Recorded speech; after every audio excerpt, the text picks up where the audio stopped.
Hi, I'm Bill Woodard. Welcome to the May edition of the Chamber Corner. We hope you enjoyed the show this month. We're at High Point Health Riverview, and we're going to have some interviews with the staff, and so we think you'll enjoy it.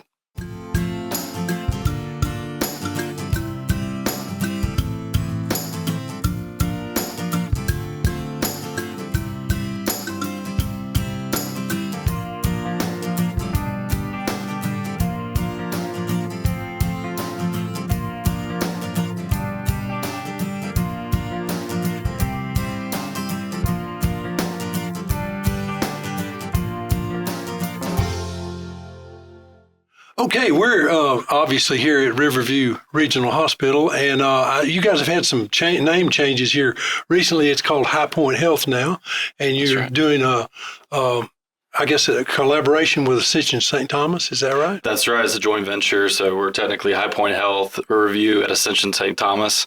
So we've recently had a joint venture with them and a collaboration where we can share resources and have a little bit stronger presence within our communities and offer more provider resources, more access to processes, better operations, things like that. Yeah, and before we get too deep into the interview, Cole, I'll let you introduce yourself to those folks out there and tell them you're kind of new to the turf here, right? Absolutely. I am from Auburn, Alabama. Is where I was raised. Bounced around a little bit. Went to grad school in Birmingham. Made my way over to Hickory, North Carolina, where I actually worked with LifePoint. Left there and went to work with HCA at Savannah, Georgia, Memorial Health University Medical Center. That's where I was the past 2 years. It was a great experience. Learned a lot. Developed as a leader. It was a great opportunity to come back and work for LifePoint Health. I felt really comfortable and at home in rural communities and hospitals, and I felt like you can have an opportunity to really build relationships and develop those strong cultures that are so important to communities like this. So. Well, that's good, and obviously they do more than play football at Auburn, right? That is true. Yes, yeah. I played basketball there, so I want to say we're turning into a basketball school, but that's all good things. And they're helping. Kentucky's got that tied up. That's right. The Wildcats. Yeah. Share a little bit of your professional background. What specifically attracted you to the opportunities here at High Point Health? Absolutely. So background is healthcare administration. Went to undergrad and grad school for the same. Had an opportunity to get a residency program right out of grad school. Worked for LifePoint with that. Really worked in strategy operations for the hospital. Really got my feet wet into the actual hospital operations and how patients flow from entering the facility and how they are discharged. I really became really interested in the service line development and growth. Made my way from Hickory, North Carolina down to Savannah. I had more opportunities to grow, had different departments report to me as well.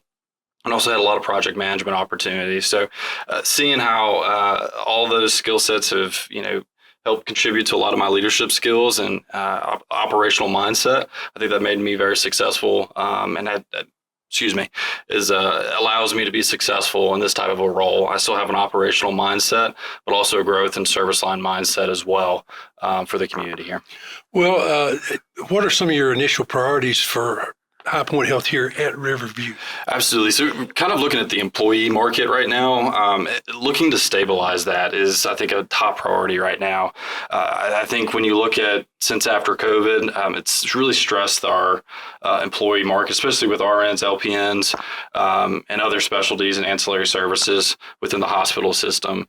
And so ensuring that you have a strong culture, strong incentives, and competitive rates within your hospital can help attract employees to your area, but also making sure that you take care of your employees that are currently working here, because they're the ones that are going to implement that strong culture and want to have people come and stay here. So that's one big thing. I think another thing is also provider retention and provider recruitment. When you look at rural communities, you'll have providers that have been here for many years serving this community, and making sure that you have a strong recruitment plan, 5-10-year plans. That's what I'm used to on how you're going to tackle if, say you have a provider that rolls off. How are you going to backfill that and not see that much of a gap to where it impacts the community and they're having to go out of the area, the market, to receive care. We want to make sure that we bring services back to this community because that's what the community wants. They want to have those services close to home, and that's what we want to provide. Well, that brings up another issue. I know a lot of rural communities are losing their medical facilities, and I guess rural care. These are unique challenges that you're facing, and it says here, what are your broader goals for High Point Health Riverview in ensuring access to quality health care within the rural community, which is a big question. That's a great question. And one thing that I've came in, even through the interview process, talking through our employees during town halls, my key word and focus and goal for long-term strategy for this hospital is sustainability. We need to get in the mindset that we need to make sure that this facility stays strong for generations to come. That's what this community needs. We need to make sure that our staffing is strong by having strong recruitment processes to ensure that you have a steady pipeline of employees, no matter the level, whether it's your ancillary support, the nursing, and also the provider side, and ensuring that you have those strong pipelines, regardless of when people roll off, retire, people like myself or Angela, our CNO, may move on. Right. You have those processes in place. And so it's still working. You're still getting those team members in, and that sustains this hospital for generations to come. And that's my goal. Well, and that's a very good thing, because rural communities, they really need these facilities to it truly be is a part of the community, which you guys are. Absolutely. And it's a challenge right now. You're seeing a lot of times throughout the country where these rural communities are failing and a lot of times closing. So doing everything that we can to make sure that we're financially sound, but also operationally sound, so we can provide those services effectively. Well, hundreds of years ago, you didn't have medical care, and it's terrifying to me to think that you might live in an area where a hospital is like an hour away, or a doctor's like 30 minutes or 45 minutes away. And so it makes a difference to have you guys here in the community. You talked about recruitment and succession, and I think you answered those questions pretty well. Looking ahead, what's your overall vision for High Point Health and the positive impact you hope to achieve for patients, providers, and the community? Absolutely. I think it just goes back to sustainability and being open to providers and showing that we're a place that people want to work, that providers want to work, our employees, because if we can have that culture, and we have a strong culture here, but continuing to grow that and kind of being that one facility within our region that people know about. And so that involves marketing, that involves having good outcomes and quality. If we can show all those things, that will show that we can be sustainable for years to come by offering those. Well, and I think that's a wonderful goal for the hospital and the community. And I know you guys have been a wonderful community member here for years. And you are one in a long line of folks that I have met that have sat in your position. And every one of them have been real positive about the community. And it's good to see that you are following along in that same vein, so Absolutely. to speak. I'm glad to be here. Really appreciate it. Cole, thank you very much for coming and taking the time. Thank you, Bill. Appreciate it. Thanks. Well, Angela, introduce yourself and tell them what your position here is at Riverview. My name is Angela Pruitt, and I am the Chief Nursing Officer at High Point Health, Riverview, and Trousdale. So I kind of oversee the quality perspective of the two hospitals. Okay, so you got a short trip, but you do have two locations then. I do. Tell us about the priorities for nursing. I know each part of the hospital is going to have different priorities. So nursing is a really important part of that. What are your priorities in fact maintaining and enhancing the quality of nursing at Riverview? Quality is important. And I would say that probably in a smaller rural facility, oftentimes we hear that the larger communities do it a little bit better. And that's not true. Here, we're very focused on those priorities. So some of those initiatives include bedside shift report, some of the communication perspectives that you're working on to make sure that patients are at the center of that care. Other things I would say that we're focused on is education with our patients to make sure that they're receiving the education now, but they're also receiving it once they discharge home, so that we're following up with them that keeps them out of the hospital as much as possible. I've had a few, in fact, I had a stay recently here at the hospital. I broke my leg, of all things to do. And I have to say, I appreciated the follow-up and the care that I got here. I can firsthand tell you that the nursing staff is excellent here. Great. speaking of that, recruiting and maintaining or keeping them, what's your plans on that? What are you It's doing? a big one. It is a little bit more challenging at times. And I will tell you, we have a different footprint here. So we have the opportunity to be able to keep people long term. So making sure that when we're talking to the facilities that they understand that culture is different here, that they're able to come in here and have a little bit of different ratios, that they're going to be supported by team members that have been here long term. I think those are very key components of making sure that a nurse feels safe when they come into care. So we make sure we advertise that with some of the local community facilities, as well as when we're getting in the high schools, we're getting into colleges too, to make sure we communicate that as well. Yeah, well, you have to have some strategy for attracting the nurses and fostering long-term That's right. staying, because you're right at the edge of a metropolitan area, and I would suspect that pay scales really change as you come this direction. So I would think, do you have to have some different strategy for that? Is it a community emphasis? How do you handle that? Because I know, and I don't, at the risk of talking too much, our EMS and EMA departments, they went through a struggle with that here a few years ago, and it was a real problem. You're exactly right. And it's community visibility. It's making sure that you're telling those nurses what they're going to get here that they're not going to get elsewhere. Pay rates are an issue, and I think that's probably everywhere you go. But when they come in here, they're going to be supported a little bit differently. And I think our team is so cohesive. There's something to that too, that you come in here and you can stay long term. So we make sure that we're working on things like apprenticeships or fellowships with our current people here, so that they get growth and they're continue to be fed throughout their tenure here. Well, what are in my stay here, I come to realize the ability and the equipment and the investment that has been made here in this hospital. Mm-hmm. I experienced that firsthand.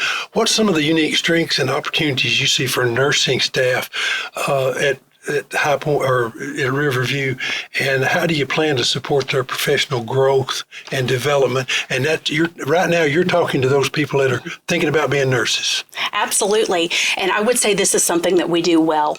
This is when you come in, we have a nursing council that is a shared governance committee that allows you to be involved in the care and the decision making. I think a lot of times that is done at an administrative level, and that's not how we are here. We're partners with you.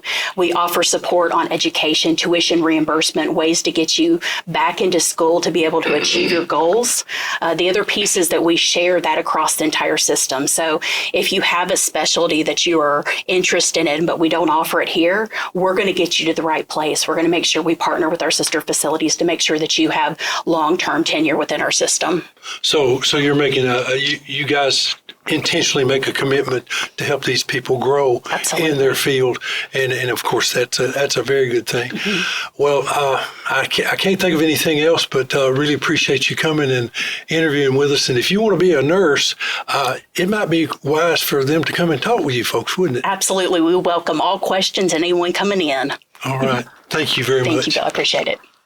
Okay, they have a lot of talented people here at Riverview, and we're going to get to interview one of them. Would you introduce yourself? Tell them your title. Yeah, sure. So I'm Alexandra White. I'm a family nurse practitioner at High Point Wellness in Carthage. Okay, tell me a little about your background and what made you focus on family wellness. Sure. So as a nurse practitioner, I'm actually a nurse by trade. So I was a nurse for 5 years at a big hospital here in the community. Funny enough, actually has come full circle. I worked for Ascension. So now we have partnered with Ascension, and I'm back kind of within that group. But I did all sorts of different things with nursing, bedside nursing, surgery, things like that. And then there was a point in my career where I decided I want a little bit more say in my patient care. I want to do more for them. And because of that, that prompted me to go back to school. And so I had an additional 2.5 years of schooling, and then now I'm able to work in family practice. So something that made me want to focus on family practice once I got out of school, because as a nurse practitioner, you can actually do multiple different things. I had a father who was always chronically ill, and that was a big driver for me, wanting to have quality of life for him, and I see a lot of him in a lot of my patients. So because of that, I love that I get to work here in this community and focus on people that remind me of my father, and help them live the best version of their lives. Right. And that's a good way to say it, the best version that you can live. Yeah. Oh, well, okay. If I come to you as a new patient, what can I expect on the first visit? I would say it depends. You can get a lot of different versions of me. I'm quite a talker. I've been told that. So it just kind of depends on what you're bringing to me. If you are a brand new patient who hasn't been to the doctor in years and years, we're probably going to do a little bit of blood work. We're going to talk about those cancer screenings that you might not be up to date on, things like that. Your habits, what does the daily life look for you? Are you having healthy habits versus not? And we can talk about those things. Sometimes people come to me not for a preventative visit. They're a new patient, but they have a problem. They know what it is and they need help with it. So if that were the case, then we would focus in on that problem and kind of jump right in and see how I can help today. Okay, well, the key is, obviously we would like to not come to the doctor or to come to the nurse practitioner. Yeah. What are some of your key advice, preventive care tips that you might give somebody? Yeah. So I always tell my patients, if any of them will end up watching this, they're going to be like, she is absolutely correct. Use it or lose it. So I'm big into making sure that we are moving every day. It's really important for our physical health, for our mental health, getting out and seeing the sunshine and just doing what you can do. And that's different for everybody. So I would say move in any capacity that you can. I'm a big proponent of smoking cessation. So if you are still a smoker, then we can have a chat about that. My biggest thing to do is calculate how much money you would save if you stopped smoking. So if you're wanting to know that, you just come knock on my door and I'll help you. You'll feel like a rich man. And it's not just the cost of cigarettes. There's a lot of other things involved. Oh, yeah. Vaping and all of those sorts of things. Absolutely. Yeah. Okay. What aspect of family wellness, what's your passion? Going back to my father, so a couple of things with that, heart disease, and things that we can do to prevent heart disease, which is a big reason why I'm so passionate about smoking and exercise. And then also diabetes. I've been kind of deemed the diabetes warrior at the clinic. But I take that with pride. I love that. So anybody that's struggling with their blood sugar, whether they be a new diabetic or someone that has been on insulin for a long time, I like to come alongside them and see how we can get their care under control. Well, most people, if they're diabetic, they're either type 1 or type 2. Type 2 is generally lifestyle, isn't it? It can definitely be induced by lifestyle. I will also say in my time here, I've had people who are, not necessarily the ones that you would think of, people who are not overweight and have a new diagnosis of diabetes, and it's pretty significant and pretty out of control. And so those people can be affected as well. Yes, the majority of people are overweight, have, lifestyle changes that can be made, but not everybody. Right. And so you just need to deal with it where you're at the time. Deal with it as it comes. We don't get to choose always our chronic conditions. Things come into play, genetics and things, but we do have a lot of control. And that's where the movement, the healthy food choices, the smoking cessation, all those things come into play for sure. Is there a great variety or wide difference coming from a nursing standpoint than from the physician standpoint in your education and in your care of your patients? Is that a little different? Does it put a different tenor on it? Sure.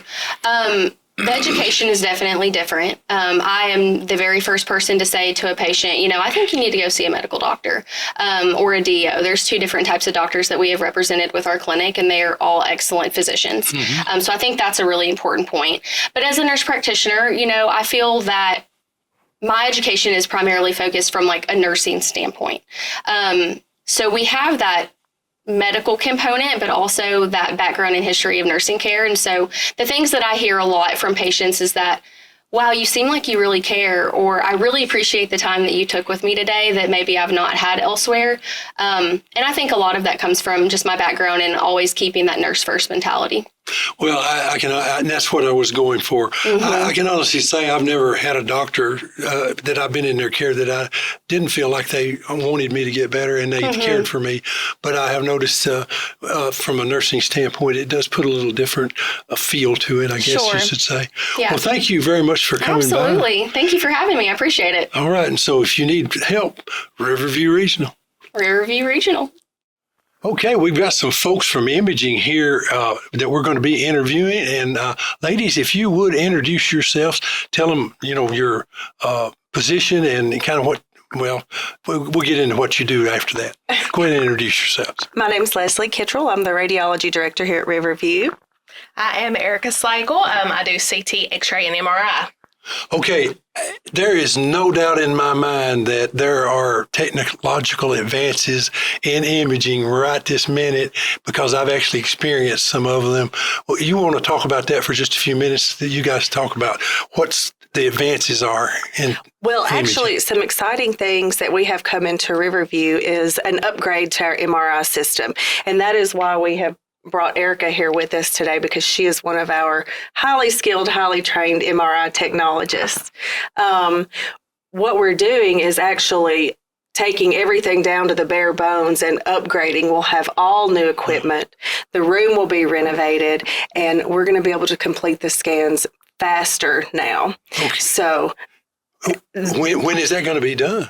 it should be done this year. I don't have a concrete date, but we are working on it, and we should be starting that project very soon. That's exciting. And Erica can tell you, like, a lot of the patients have some trouble with claustrophobia. You want Right. to tell a little bit how this will help get there faster It's now? interesting that a lot of people don't know that they're claustrophobic until they get in there. So one thing about MRI is I always say it's not built for speed and it's not built for comfort. The great thing about this new machine is, well, one thing I'm excited about is we're going to have better lights. So it won't seem like you're in there in the dark, just staring at the wall. It's going to be lights. There's going to be a mural. It's going to kind of brighten things up in there. But there's like you was talking about, an upgrade that you can have a 40% faster scan. So if it takes about 30 minutes, it's going to take just a little more than half that now. And I think that will help a lot of people with the distracting themselves long enough that they can get through the scan. Well, and I recently had an MRI in Nashville at one of the supposedly better places. They don't have this technology because it's right there on your face. And my coping technique is I close my eyes and I don't open them. But you're right. Yeah. The claustrophobia, it's kind of hard to deal with. It still could be close depending on what body part we're imaging, but it won't take as long as it has been taking. And we have other things to kind of help you relax too. We'll have some headphones that are safe to go in there. We can listen to music or some other relaxing sound. You can listen to some birds chirping or whatever. Well, that'll be a real cut above what I've been used to for sure. And of course you have to communicate with the patients too sometimes, so that helps. Absolutely. Let's see, down here in my notes, May is Memos in May. What specific initiatives and outreach efforts is the imaging department undertaking this month to encourage women in our community to prioritize their breast health through mammography? And that's an important thing. It absolutely is. What we like to do is annually, instead of only focusing on breast health in October, which is Breast Cancer Awareness Month, we like to bring it up again in May. That's, Mother's Day is in May, so we want to focus on women's health and just do a reminder that we need to be thinking about it all year long, and we just celebrate it, calling it Memos in May. Yeah, well, and being aware has saved Absolutely. a lot of lives. Yes. It sure has. Well, how do you see these upcoming imaging advancements enhancing the quality of care and diagnostic capabilities offered at High Point Health Riverview? Well, we'll certainly be able to get more diagnostic studies when we're able to complete these faster, when the patients are more relaxed. You're not going to have the motion on the images that could obscure something, that you might not be able to see before. You have anything you want to add to that, or is that? All right, I think it's a big thing is patient satisfaction. I think they already enjoy coming here, so an advanced technology, upgrades to things, it's an icing on the cake too. Oh, I agree with you. And here's one thing that's good for me. I would rather drive in Carthage, Tennessee, and drive here and park than to try to go through Nashville and fight with the traffic. And traffic is not horrendous in Nashville, but it's a whole lot better here. That's for sure. And when you can come right to your hometown, people that you know and trust, that makes a big difference. Well, absolutely. I think people need to get the message out there. We got a great hospital here, and if you haven't tried it, you need to give them a try. What are your ongoing strategies to ensure our community is aware of and has access to the full range of vital imaging services provided here? So we have a good growth and outreach team who will go to providers' offices and other places around town. We try to participate in things such as this to tell about the services that we do offer here at Riverview. And for the patients, we reevaluate our time slots and the times that we offer these exams. So we might be able to extend the hours. We can look to see, hey, we're full up at the end of the day. We might need to extend that out a little bit. So we try to be flexible with the time frames that we can offer the testing, as well as opening up, like we'll do mammos. We'll pick a Saturday to do mammography so that those working ladies can come in and get that done and not have to miss work. Yeah, that is a wonderful thing, because used to you'd have to take a day off. Right. And if you can work it in somewhere, traditional jobs and hours have changed. They're all over the board now. So depending on where you work and what you're doing, you might be able to or not be able to get to the doctor. Right. And we try to accommodate that, especially if someone has a special request. We'll do everything we can to make it work for them. Okay. And imaging, I mean, what is it where they just... I forgot the name of it, but like they can see the baby or ultrasound. Ultrasound, yeah. From ultrasound all the way up through to MRI, you guys do nuclear that. medicine. We can do cardiac stress testing. We can do cardiac ultrasound, mammography, bone density, CT. We got it. Okay, well, I am glad you guys are on board, and I really appreciate what you all do here. Thank you so much. Have we missed anything? I don't think so. Okay. All right. Well, thank you for being here. Thank you. Bye-bye. Okay. As usual, we get our report from UT Extension. Rachel, tell them who you are and who you with. My name is Rachel Petty, and I am one of the 4-H agents in the UT TSU Extension office here in Smith County. Okay, and I know a lot of exciting things are going on down there, and you got a lot of changes coming and things are happening. So why don't you just head out and tell us some of the stuff going on? Okay, so it has been a little bit of kind of a year or a couple years of transition for us at the Extension office, but we are hopeful to be back to full staff very soon. So we are in the process of hiring an ag agent that should come on board with us this summer. Mary is about to get back from maternity leave in June, so we will have a full staff in the office, happy and ready to serve you. We have been, even despite all of the transition, we have made it work, stepped up as a team to be there for the farmers, families, and 4-Hers in Smith County, but definitely excited to get that full staff, to get everybody back on board, and offer exciting new programming, add somebody new to our team. I feel like that always can kind of mix things up, hopefully in a positive way. A new person's going to bring new ideas. When Mary gets back, having everybody there in the office is going to make a difference. So we're excited to see what the future holds for Extension. In the 4-H world, we are wrapping up our in-school club. So my coworker Susanna and our program assistant Emily are at Gordonsville Elementary this afternoon as of the time of the chamber taping, and they are doing our last 2 in-school 4-H club meetings for the school year. So that is a big part of our jobs, of course, while the school year is going on, is meeting those 4-H clubs. So we're about to finish that up and then look toward all of our summer activities. So 4-H camp is coming up. I'm going to be at junior high 4-H camp the week of Memorial Day, and then there's a week in between, and then our junior camp for our 4th through 6th graders, and that's the camp that people think of when they think about 4-H camp. And we still do have a few spots available for our signups, but those are filling up pretty quickly. But that's the 2nd week of June, so it is a busy start to the summer. We've got a 4-H livestock livestock clinic coming up on May the 22nd. I'm going to do a youth barn quilt workshop on May the 23rd. So lots of different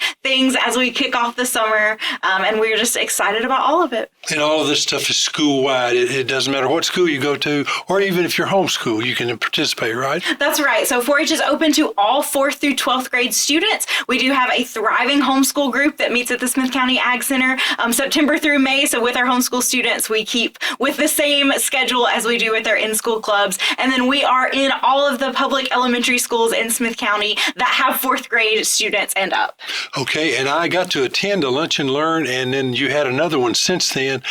So you're continuing with the Lunch and Learns, right? Yes. So Miss Nancy Malone, that's our administrative assistant in the office, she has kind of stepped up in the absence of an ag agent and planned a couple of those Lunch and Learns so that they could keep going, because we know that that's something that our clientele really enjoy. We have a great turnout, and that's good. We bring in really knowledgeable speakers from throughout Extension, from other counties. So we have kept that going. Did a backyard poultry Lunch and Learn that was really successful, and that's kind of a hot topic right now in the agriculture world. The prices of eggs, of course, are going up, and with the bird flu, biosecurity issues, definitely lots of buzz about that, and people are kind of making the moves to get backyard chickens, are certainly wanting more information about it. So I think that was a really successful program. We had Mr. Johnny Barnes from DeKalb County. That's one of his areas of expertise. He came and talked to the people of Smith County to educate them a little bit about getting a backyard flock. Yeah, and I saw it from the edges. It was really well attended. Mm-hmm.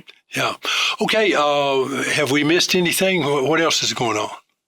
I think that Mary has started her Walk Across Tennessee program. So that's always one of the biggest things that FCS does, especially throughout the summer. I believe registration has closed, but this is the first week of that challenge. So it's teams of 8, and they can get together. And the goal is to walk the distance and mileage across Tennessee. So from Bristol to Memphis, they do team challenges. And it's just encouraging people to get outside, get healthy, and be active.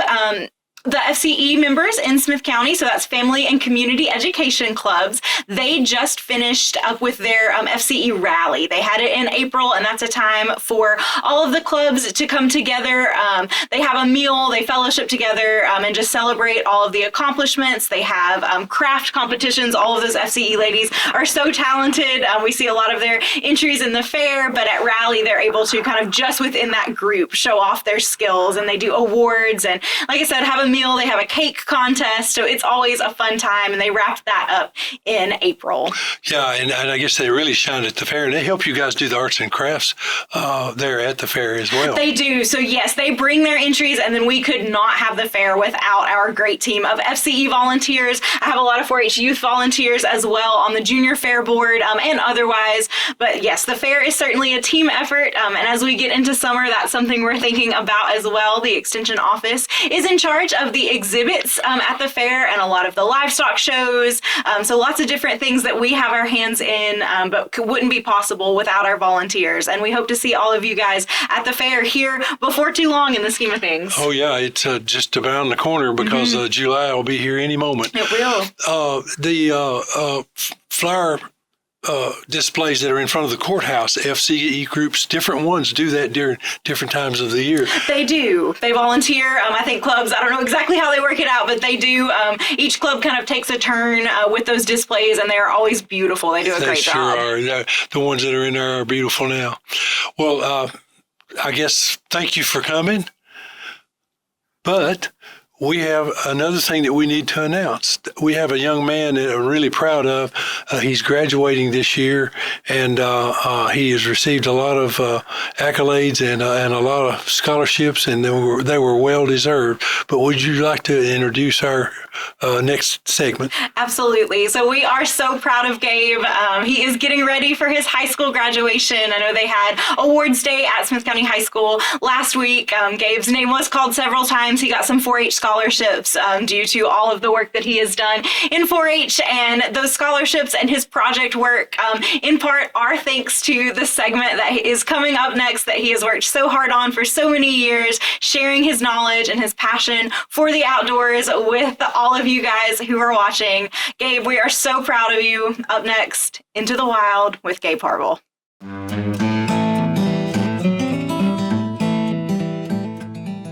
Hello, everybody. Welcome back to another episode of In the Wild.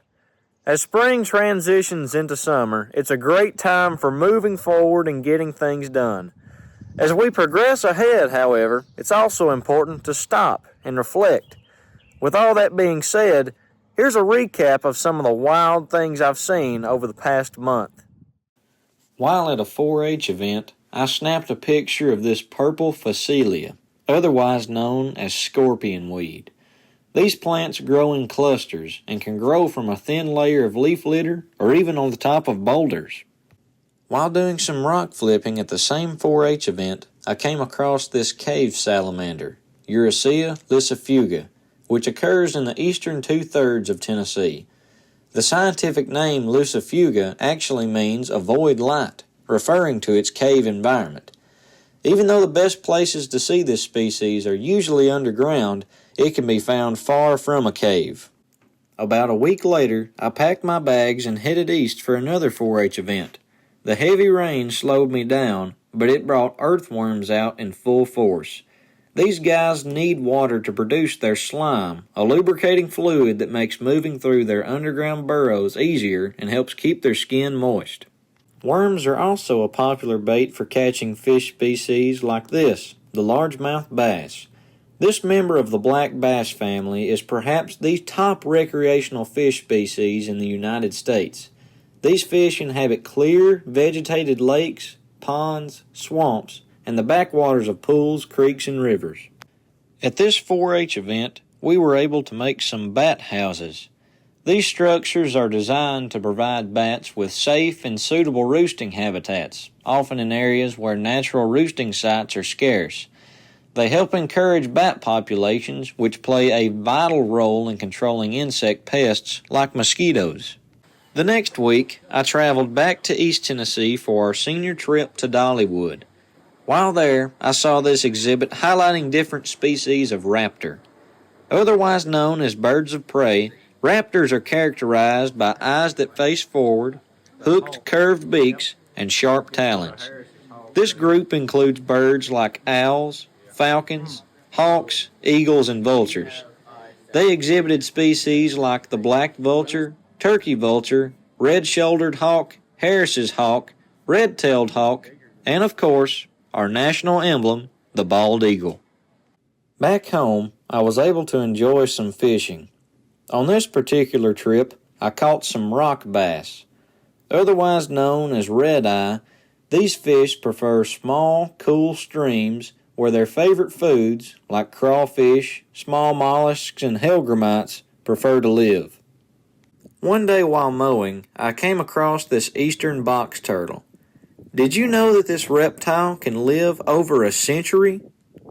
With spring migration in full swing, we're beginning to see several bird species, like this American coot, pass through Tennessee as they trek their way to their northern breeding grounds.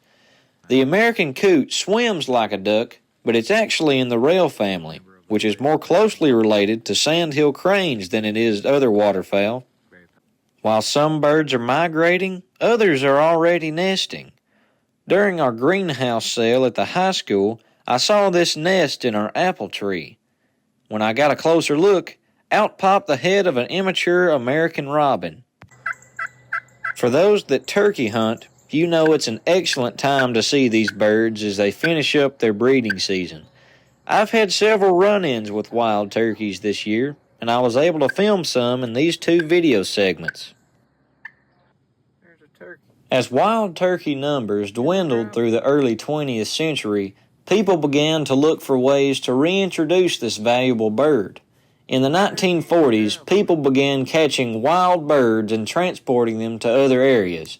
Such transplantations allowed wild turkeys to spread to all of the lower 48 states and parts of southern Canada. Over the next few months, I can't wait to see what other outdoor activities I can get myself into, and I encourage you all to do the same. Take a walk on the wild side. As we look to the promise of a good summer, I hope you all have enjoyed the recap of all of my adventures over the past month. Until we meet again, I hope to see you next time in the wild.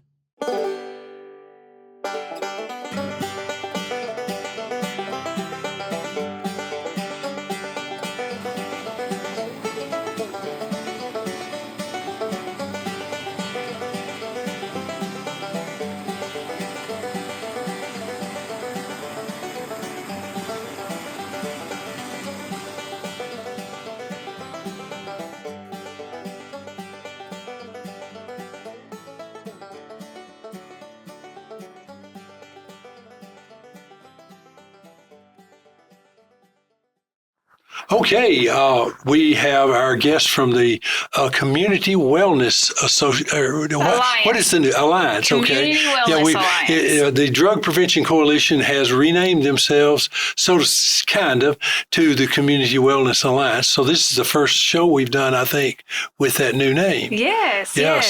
So anyway, introduce yourself. Tell them who you with. So I'm Kayla Franklin with the Community Wellness Alliance. I'm a prevention coordinator there. Okay, and you got some things coming up, so we want to talk about that. Yes. So this summer, we really want to get in the community, and one of the ways that we are doing that is at Crump Paris, we're going to host popsicles and pages. So we're going to have some story time during this, and we're going to have ice water and popsicles for you and your children. We're going to read stories. We are going to be there from 9 to 11 the first 3 Thursdays in June. So those dates are June 5th, 12th, and 19th from 9 to 11. Okay. And what age group are you shooting for this? This is for any age group. So any age group, that's the time that will be. The stories will be more targeted towards probably kindergarten, elementary age students. But if you have middle school and high school students, we'll give them popsicles and hang out with them too. Well, and there's things that are to do at the park, and of course there's the playground. Then you got the soccer fields, and soon to have it's going to be opening soon. I'm going to talk about that a little later. The kayak ramp that we have that's going to start. So you've got a lot of things that's going on. Crump Paris is becoming kind of a hub for our sports that are outside of the school, and even some of them that are inside school. Yes. So okay, anything else going on with community wellness? I think that's all right now for this time. All right. Well, Kayla, thank you for coming by. Yes. And just keep us posted on what's happening. Thank you so much for having us. Well, we hope you enjoyed the show today. May is always a good month. Mother's Day, of course, has, by the time you see this, probably come and gone. We've also had a couple of other things that happened probably by the time you see this have coming on. That's the River City Ball. Is it going to be happening in May? Also, the Chamber Banquet over at the Ag Center. It will have come and gone in May. I've got a few things. And I need to mention congratulations to all the high school classes at Gordonsville High School and Smith County High School. They're graduating here, and it's 2025. And I know they're excited to get on with their lives and looking forward to what will happen to them as they go to their either jobs or college. So if you see one of these guys, congratulate them about that. The Bluegrass Festival will be in June 13th and 14th from 6 to 11 p.m. over at the Defeated Creek Marina. So kind of put that in your calendar and get ready for that. That'll be coming up. And then, of course, the Smith County Fair. It's always during the week of July 4th, and that's coming pretty soon. So you can get ready for that. Anyway, Smith County is a great place to be. And I am so proud that I live here and have the privilege of doing that. And I hope that you will keep watching this show, and if you've got any subjects that you want us to talk about, any suggestions, places that we could go or things that you'd like to see, let us know, and we'll try to include them in the show. But until next time, may God bless you, and we'll see you in June.